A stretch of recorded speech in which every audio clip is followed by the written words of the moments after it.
Je suis contre les ingérences étrangères. Mais je dis simplement... Là, nous analysons en tant que citoyen du monde. Oui, en tant que citoyen du monde, on ne dénonce pas une agression chez son bourreau.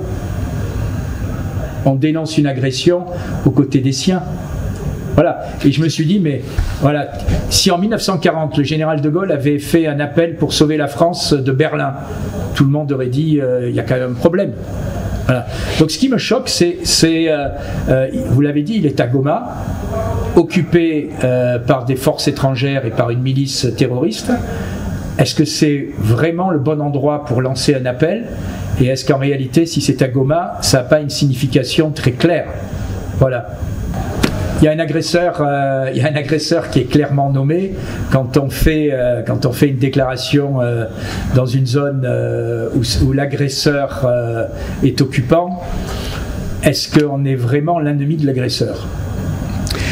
Je pose une question. Je sais pas, voilà. Après, j'en dirai pas plus. C'est pas les Congolais sont assez intelligents pour comprendre la situation. C'est leur pays.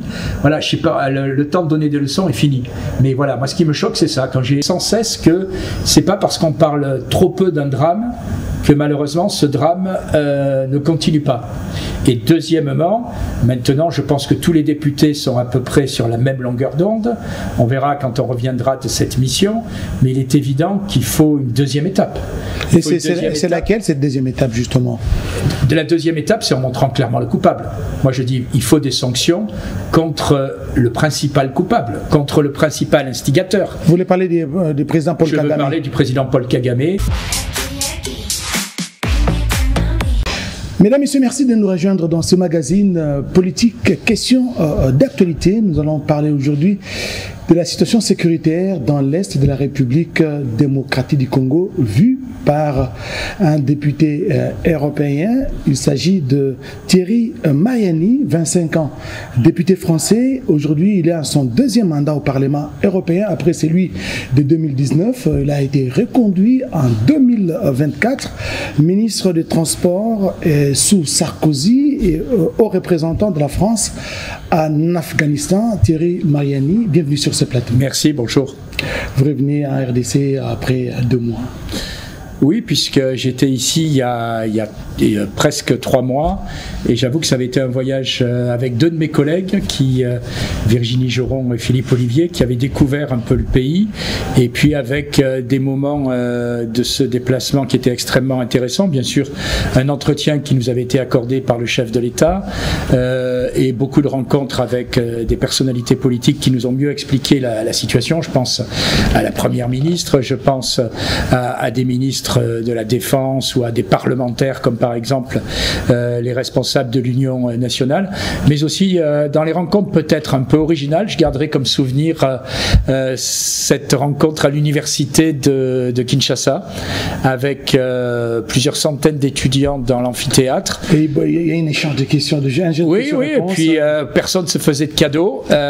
Voilà, par moments ça fait du bien d'avoir des gens qui ne parlent pas la langue de bois, et j'espère aussi qu'on a essayé de faire passer un message, à savoir quel était aussi le sentiment de beaucoup de Français sur ce qui se passe au Congo. Justement, sur ce qui se passe au Congo, la République démocratique du Congo fait face à une guerre dans sa partie orientale. Ça fait plus de 30 ans que l'Est de la RDC est devenu pratiquement un ventre mou. Vous êtes député européen sur la liste du Rassemblement national. Thierry Mariani, dites-nous, il y a eu des sanctions qui ont été prises au niveau de l'Union européenne, et vous avez proposé au niveau du Parlement européen les retraits immédiats et sans condition des troupes rwandaises sur les sols congolais. Mais aujourd'hui, c'est du statu quo.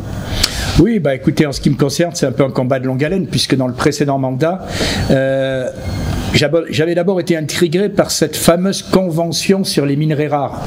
Je siège à la commission du commerce international, et la commissaire européenne de l'époque nous avait dit, on a fait un accord extraordinaire gagnant-gagnant avec la République du Rwanda pour l'importation de minerais rares. Et on est gagnant parce qu'on est assuré d'avoir ces minerais rares et que tous les pays s'arrachent, et on est aussi gagnant parce qu'il y a une traçabilité de ces minerais. Et puis à l'époque j'avais demandé cet accord, mais c'était quasiment impossible de l'avoir. Et franchement, quand on est fier de quelque chose, on le montre, on le cache pas. Et finalement, j'ai continué puisque les électeurs m'ont réélu. Et au début de ce mandat, on a enfin eu cet accord où on s'est aperçu que tout cela était un mensonge. Un mensonge puisqu'il n'y a strictement rien dans cet accord qui garantit la traçabilité des minerais qu'on rachète. En réalité, il y a un accord qui dit le vendeur, c'est-à-dire le Rwanda, doit déclarer d'où viennent les minerais. Voilà. Comme je dis souvent, vous avez une jolie cravate, ben, je vais vous la voler, et puis après j'irai la revendre, et puis je dirai c'est ma cravate. La preuve, c'est moi qui l'ai. Donc c'est ma cravate. Voilà. Et c'est exactement la même escroquerie que fait le Rwanda depuis des années. Et ce qui est pire, c'est que l'Union européenne, qui se veut attachée à la morale, en réalité se rend receleur de ces minerais, qui sont en réalité des minerais le fruit de guerre, de sang et de massacre. Et c'est ça votre combat, vous le savez. Et donc ça a commencé, j'avoue, comme ça. Et puis aujourd'hui, j'avoue qu'il y a une sorte d'unanimité au Parlement européen. Ce soir arrivera une délégation de parlementaires européens dont je fais partie, où il y a tous les partis politiques, de l'extrême gauche à la droite, et où finalement tout le monde s'est retrouvé autour d'une résolution très claire sur plusieurs points. D'abord, pour la première fois, la condamnation du Rwanda. Voilà. Jusqu'à présent, chaque fois qu'on parlait de cette guerre au Parlement européen, il n'y avait pas de responsable. Vous savez, ça a été tombé du ciel, on ne sait pas comment. Là, très clairement, tous les partis politiques se sont rangés sur cette résolution.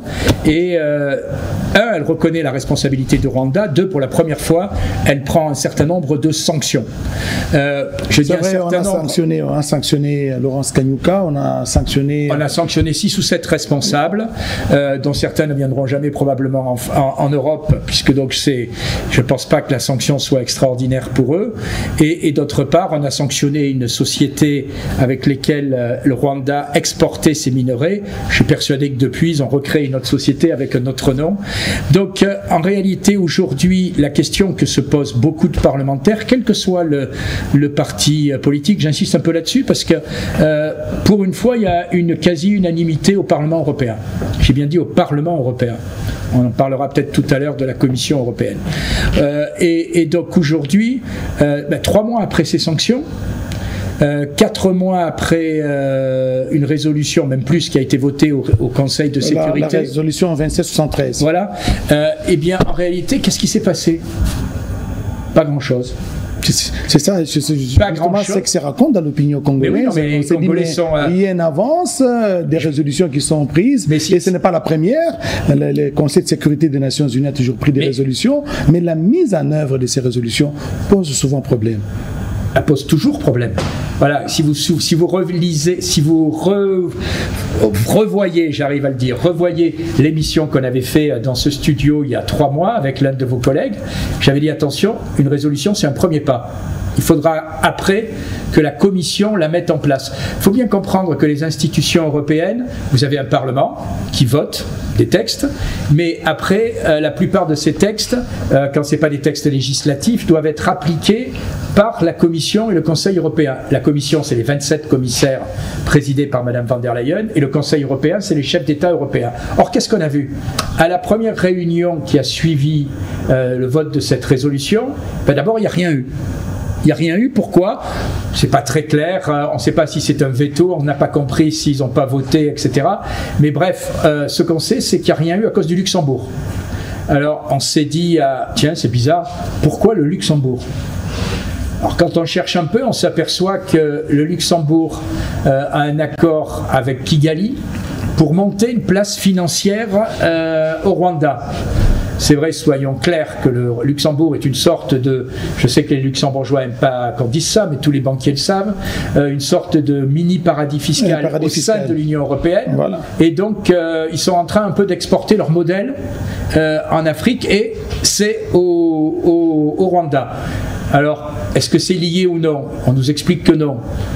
j'ai passé l'âge d'être imbécile, enfin de l'être totalement, je le suis peut-être encore un peu, mais et donc il est évident que d'abord ça a été bloqué par le Luxembourg. Et puis heureusement, devant le tollé, devant les réactions internationales et de la réaction de beaucoup de personnes, le Luxembourg a fini par voter ces sanctions. Mais le catalogue de ces sanctions est très léger. Vous l'avez dit vous-même, 7 personnes, une société, et rien contre le principal instigateur. Et surtout, depuis 3 mois, rien de plus. Vous savez, on en est à, je ne sais plus si c'est le 16e ou le 17e, enfin la 16e ou 17e vague de sanctions contre la Russie. Chaque fois que ça ne marche pas, on en fait une autre. Et même pour le cas, pour la RDC... pour la RDC, on est passé à autre chose. Les Congolais ont l'impression que la pression internationale a faibli parce que rien ne bouge sur la ligne, sur le terrain, et par contre l'ennemi cherche encore à avancer. Bien sûr, non mais d'abord malheureusement j'ai envie de dire qu'il y a dans l'opinion publique et dans les médias occidentaux une concurrence des drames.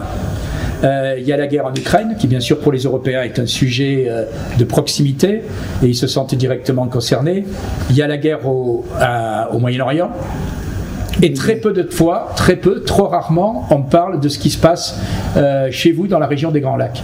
Donc la première chose déjà, c'est de rappeler sans cesse que c'est pas parce qu'on parle trop peu d'un drame que malheureusement ce drame ne continue pas.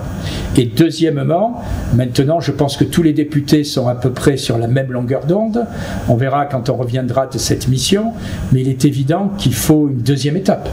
Et c'est laquelle cette deuxième étape justement? De la deuxième étape, c'est en montrant clairement le coupable. Moi je dis, il faut des sanctions contre le principal coupable, contre le principal instigateur. Vous voulez parler du président Paul Kagame? Je veux parler du président Paul Kagame et de son entourage. C'est pas, excusez-moi, en sanctionnant quelques militaires, même s'ils ont une part de responsabilité, c'est en s'attaquant à M. Kagame. M. Kagame est très soucieux de son image. Vous savez, c'est paraît-il l'État exemplaire en Afrique. Moi, je cherche désespérément qu'est-ce qui est exemplaire. Ok, je reconnais, quand on va à Kigali, la ville est propre, mais en dehors de ça, exemplaire en matière de démocratie. Depuis combien de temps M. Kagame est élu? Il n'a pas de limitation de mandat, lui. Et si ma mémoire est bonne, quand il a été réélu il y a quelques mois, il a été réélu avec 99,13%. Et ce qui est paradoxal, c'est la France qui le soutenait ou qui le soutient. Ce qui est paradoxal, c'est que l'Europe trouve ça normal, d'abord. C'est que quand un chef d'État est réélu avec 99,13%, on applaudit. Et quand, par exemple, ici ou dans d'autres États, un autre chef d'État est élu avec un score qui semble, j'allais dire, crédible, là on le conteste. C'est une démocratie à 2 vitesses. Non, c'est l'Europe, c'est des principes à 2 vitesses. Voilà. Quand tu es mon chouchou, je ferme les yeux. Et puis, si tu es pas mon chouchou, eh bien, dans ce cas-là, je te fais aucun cadeau. Et c'est l'exemple type. Deuxièmement, vous l'avez dit, sur toute une série de sujets, c'est un peu le favori de l'Union européenne et le favori aussi. Je ne sais pas si je dois dire de la France ou de M. Macron, excusez-moi. En tout cas, c'est le favori du gouvernement actuel de la France. Voilà. Et quand j'apprends, par exemple, que le Conseil des ministres de l'OIF, l'Organisation internationale de la francophonie, puisqu'hier j'étais avec le professeur André Mbata qui m'expliquait que... André Mbata qui est le secrétaire permanent de l'Union Sacrée pour la Nation. Qui m'expliquait que ce Conseil de la francophonie... ce Conseil des ministres de la francophonie allait être tenu en novembre à Kigali. Mais comment on peut y aller? Comment on peut y aller? Enfin, quand je dis on, la France. Je crois que les Belges ont déjà décidé de ne pas y aller. Et d'ailleurs, je salue la politique courageuse des Belges sur le dossier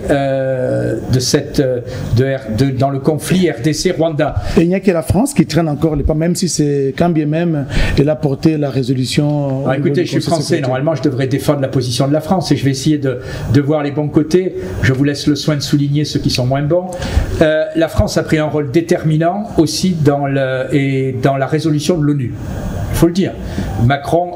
Le président Macron a appuyé pour que cette résolution à l'ONU passe, puisque nous avons un siège, nous sommes même le seul État européen à avoir un siège permanent au Conseil de sécurité.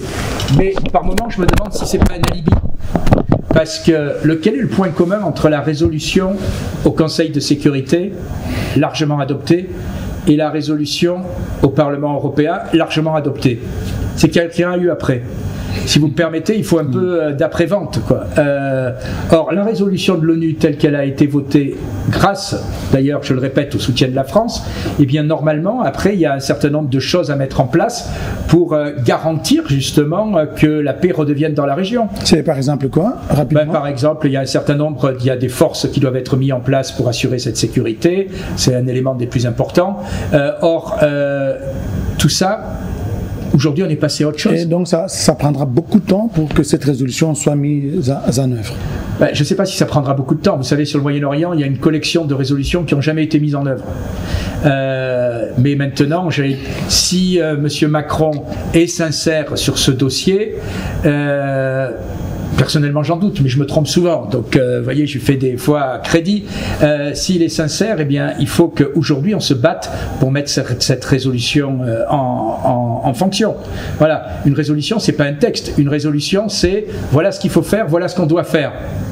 Pour le moment, on n'a rien fait. Et au Parlement européen, les députés ont fait leur travail, de tous groupes confondus. D'ailleurs, je constate que pour les Français, je représente le Rassemblement national, je suis ici. Un autre groupe qui est à l'autre côté de l'échiquier, la France insoumise, est venu ici aussi. Donc c'est quand même une cause où beaucoup de Français se retrouvent.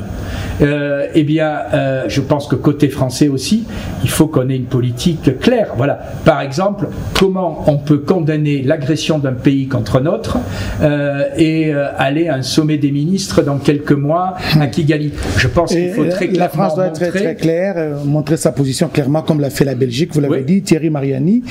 Nous sommes dans question d'actualité. Okay. L'actualité en République démocratique du Congo, d'abord, c'est cette sortie médiatique de l'ancien président Joseph Kabila, les sénateurs à vie, dont les immunités ont été enlevées et retirées par le Sénat. Il a fait une sortie médiatique un jeudi, si je ne m'abuse, et un jour après, n'est-ce pas, ou 48 heures après, il a annoncé qu'il devait aller se rendre à Goma. Et maintenant que je vous parle, il séjourne à Goma. Quelle est votre lecture, votre point de vue en tant que député européen? Je suis français, je n'ai pas de leçon à donner dans la politique interne du Congo. Mais je vais quand même vous dire quelque chose. Il y a des choses qui me choquent un peu. Vous connaissez l'histoire de France. En 1940, l'armée française, malheureusement, a été débordée et le général de Gaulle est parti à Londres et a sauvé l'honneur en créant la France libre, qui après a participé à la libération de la France. Mais il a créé à Londres. Moi, ce qui me choque, c'est quand on veut redresser un pays, quel que soit l'appel, on ne le lance pas d'une zone qui est occupée par l'ennemi. Voilà, c'est tout ce que j'ai à dire. Après, la responsabilité de lever l'immunité ou quoi, ça regarde les politiciens congolais. Je suis contre les ingérences étrangères. Mais je dis simplement... Là, nous analysons en tant que citoyen du monde. Oui, mais en tant que citoyen du monde, on ne dénonce pas une agression chez son bourreau. On dénonce une agression aux côtés des siens. Voilà. Et je me suis dit, mais voilà, si en 1940, le général de Gaulle avait fait un appel pour sauver la France de Berlin, tout le monde aurait dit, il y a quand même un problème. Voilà. Donc ce qui me choque, vous l'avez dit, il est à Goma, occupé par des forces étrangères et par une milice terroriste. Est-ce que c'est vraiment le bon endroit pour lancer un appel ? Et est-ce qu'en réalité, si c'est à Goma, ça n'a pas une signification très claire? Voilà. Et d'après vous, que cache justement cette visite? Parce que vous parlez d'une signification très claire. Il y a un agresseur qui est clairement nommé quand on fait une déclaration dans une zone où l'agresseur est occupant. Est-ce qu'on est vraiment l'ennemi de l'agresseur? Je pose une question. Je sais pas, voilà. Après, j'en dirai pas plus. C'est pas les Congolais sont assez intelligents pour comprendre la situation. C'est leur pays. Voilà, je sais pas. Le temps de donner des leçons est fini. Mais voilà, moi, ce qui me choque, c'est ça. Quand j'ai lu, je peux vous dire, dans Jeune Afrique, puisque voilà, c'est ce que je reçois quotidiennement, que c'était à Goma. Je me suis dit, mais c'est pas possible quand même. Comment ça peut être là? Voilà. L'actualité aussi, c'est ce deal entre les États-Unis d'Amérique, le deal dont la signature est en vue entre les deux pays, les États-Unis d'Amérique et la République démocratique du Congo, la RDC. Votre avis sur ces partenariats en vue sur les minéraux? D'abord, je regrette que ce ne soit pas un deal avec l'Union européenne. Voilà. Moi, je suis français, mais je suis aussi européen. J'ai ma conception de l'Europe, celle qui respecte l'identité des nations, et pas une Europe qui est, j'allais dire, une Europe fédéraliste dirigée par la Commission. Mais je me dis, là aussi, qu'est-ce qu'on fait? Qu'est-ce qu'on attend? Voilà, l'Europe est présente.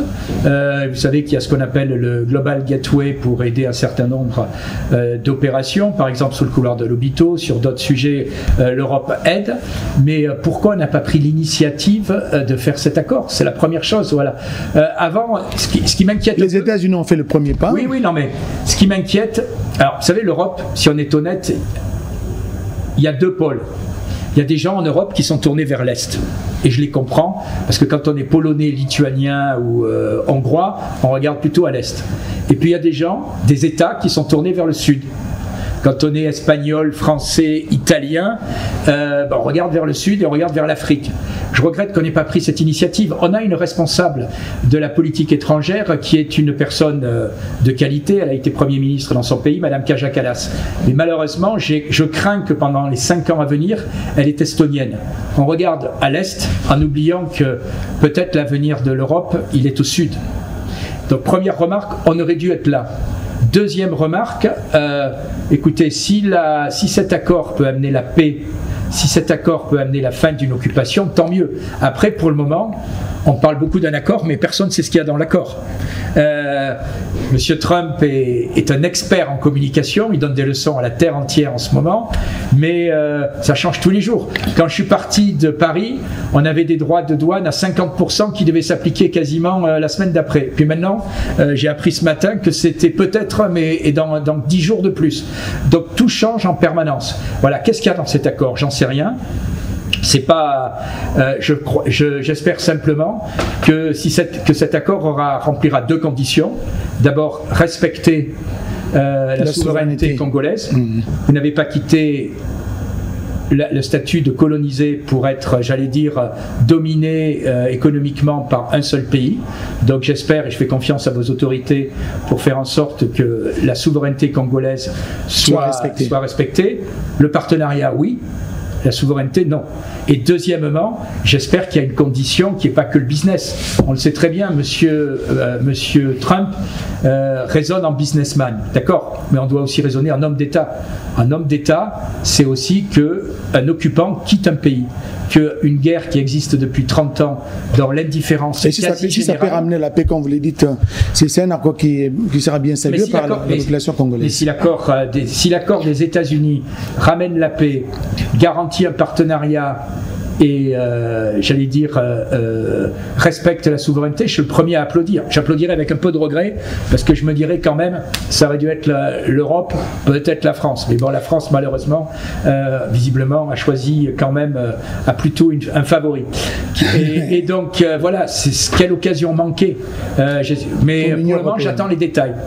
Vous attendez les détails quand vous saluez justement cet accord qui est en vue entre les États-Unis d'Amérique et la RDC, ramène la paix, c'est à saluer.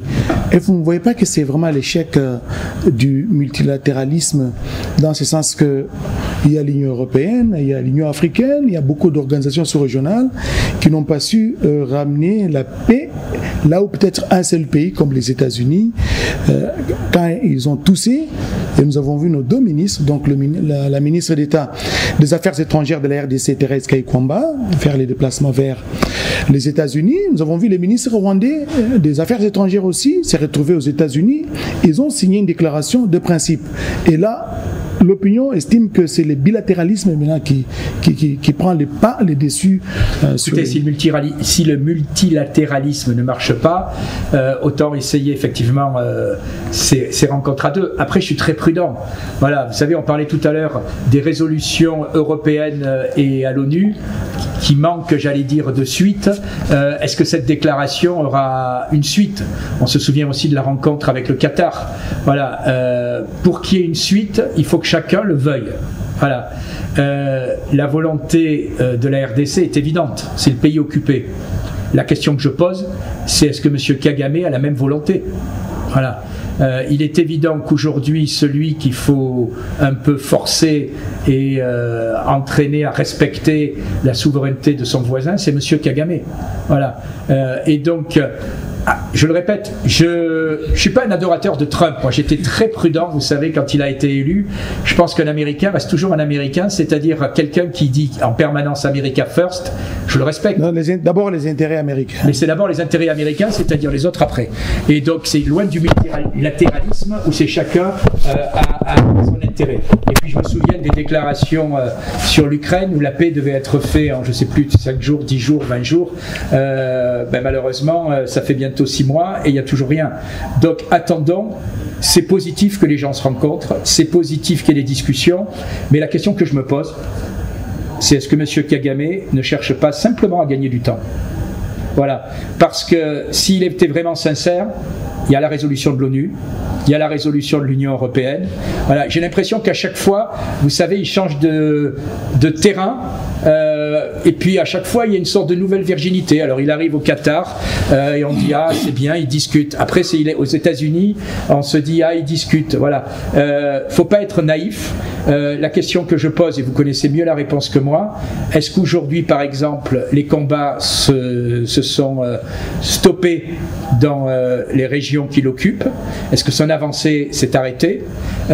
J'ai pas l'impression. D'après les informations que j'ai, même si c'est pas des villes aussi importantes que Goma ou que Bukavu, on voit que les combats continuent. Et donc si M.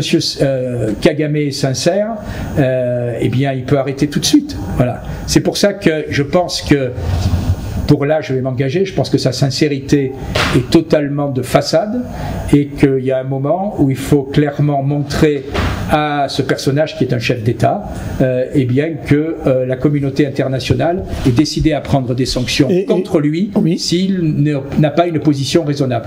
Thierry Mariani, vous êtes député européen.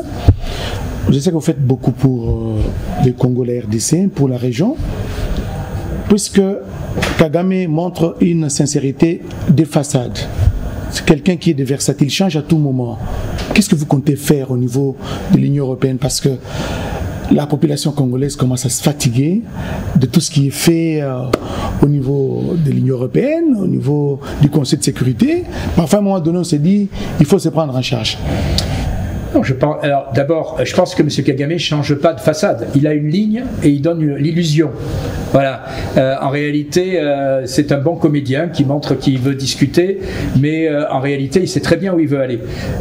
Non, je pense qu'aujourd'hui, je le répète, il n'y a que la pression internationale contre lui qui peut faire un effet. Voilà. Je ne comprends pas cette sorte d'immunité et de complaisance de toute l'Union européenne, puisque moi je suis député européen vis-à-vis de lui. Voilà, comment on peut parler, et d'ailleurs aussi de la France. Je répète, bravo à la Belgique. Voilà. Comment la France, qui est un des pays importants de la francophonie, même si désormais vous êtes le plus grand pays en termes de population, comment on peut accepter qu'un Conseil des ministres aille se tenir chez l'agresseur d'un des plus importants pays de la francophonie? Il y a un moment où on devrait dire stop. Voilà. Et c'est ce que j'attends aussi du gouvernement français. C'est-à-dire, moi j'ai été par exemple choqué quand au dernier sommet de la francophonie qui s'est tenu en France, dans le discours du président de la République française, on commence en disant qu'aucune agression ne doit être acceptée. On parle de l'Ukraine et on ne cite même pas le Congo. Je crois que votre président a une réaction à juste titre courroucée, parce que est-ce que c'est une provocation ou une maladresse? Voilà, je ne sais pas, mais quoi qu'il arrive, c'est quelque chose qui est inadmissible. Donc, aujourd'hui, on a tout essayé. Le Conseil de sécurité, l'Union européenne, vous l'avez dit vous-même, les organisations africaines, l'organisation de la francophonie, je crois qu'il y a une mission aujourd'hui ici, mais comment une organisation de la francophonie dont les responsables sont rwandais va condamner le Rwanda? J'ai beaucoup de mal à le comprendre, mais bon, là j'ai l'impression aussi qu'on brasse du vent. Voilà, aujourd'hui je pense qu'il faut être clair, on s'attaque aux responsables et qu'on montre le vrai visage de M. Kagame. C'est pas un exemple pour le monde, c'est au contraire quelqu'un qui ne respecte aucune règle pour ses voisins. Thierry Mariani, je rappelle que vous êtes député européen sur la liste du Rassemblement national. Nous sommes en train de terminer cette émission, mais je m'en voudrais si je vous pose cette petite question. Quels sont vos rapports avec le président russe Vladimir Poutine? Ah, mes rapports, je ne l'ai pas vu depuis très longtemps. Non, j'ai pas de rap. Vous savez, moi je suis français. Donc des fois on me dit vous défendez tel pays ou tel pays. Non, je défends les intérêts de la France. Quand je suis ici, en République démocratique du Congo, je pense que l'Afrique et la France, nos destins sont liés. On ne change pas la géographie. Voilà. Et donc je suis par exemple dans un parti qui est un peu caricaturé parce que par moment il dit très clairement qu'il ne veut pas d'immigration illégale. Mais le meilleur moyen qu'il n'y ait pas d'immigration illégale, c'est que les gens restent chez eux et de quoi manger, de quoi vivre, de quoi avoir une activité. Voilà pourquoi, par exemple, j'ai choisi au Parlement européen la commission de développement. Parce que le vrai, si on veut arriver à faire en sorte que l'Europe et l'Afrique cohabitent, eh bien, il faut que chacun y trouve son compte et que l'Afrique soit pas simplement une zone qui envoie des travailleurs immigrés, mais qui se développe dans chaque pays. Et donc, pour la Russie, je défends des relations avec la Russie qui, à mon avis, sont équilibrées. Aujourd'hui, quand on fait le bilan, eh bien, je trouve qu'on a laissé cette guerre trop longtemps durer. Si vous m'accordez 2 minutes, je fais souvent cette comparaison. En 2008, la Russie attaque la Crimée. La Russie attaque la Géorgie. Nicolas Sarkozy y va et il obtient un cessez-le-feu et ce cessez-le-feu dure toujours. En 2014, la guerre s'étend dans le Donbass. Le président français Hollande et la chancelière allemande y vont, font un accord qu'on appelle les accords de Minsk II, qui n'ont pas été vraiment respectés, mais ça a permis d'avoir, j'allais dire, une accalmie certaine pendant une dizaine d'années. En 2022, quand la guerre commence entre l'Ukraine et la Russie, on n'a pas cherché vraiment à concilier. On a d'entrée choisi un camp en expliquant que, quoi qu'il arrive, on devait soutenir l'Ukraine qui allait gagner la guerre. Dans son dernière intervention, M. Macron à la télé, où il a parlé pendant 3 heures, a dit 2 choses clés qui sont passées un peu inaperçues aux yeux de la presse française. L'Ukraine devra faire des concessions et elle ne rentrera pas dans l'OTAN. C'est-à-dire, on continue cette guerre, pourquoi? Puisqu'à la sortie, on sait que cette guerre, on sait comment elle finira. Si vous me permettez, on devrait chercher la paix plutôt que d'essayer d'alimenter un conflit en étant prêt à se battre jusqu'au dernier Ukrainien. Voilà, nous terminons cette émission. Je pense que le Congolais peut espérer, quant à l'issue de cette guerre qui a coûté la vie à des milliers de personnes. Ça fait 30 ans que la RDC est en guerre dans sa partie Est. Et je pense que nous pouvons continuer à espérer, justement, avec l'appui de nos partenaires européens. Oui, mais il faut aller vite. Thierry Mariani, nous vous disons merci du temps que vous avez voulu nous accorder. Espérons vous retrouver dans d'autres tribunes. Merci beaucoup. Mesdames, Messieurs, merci de nous avoir suivis et bonne suite de programme sur votre télévision et à la prochaine.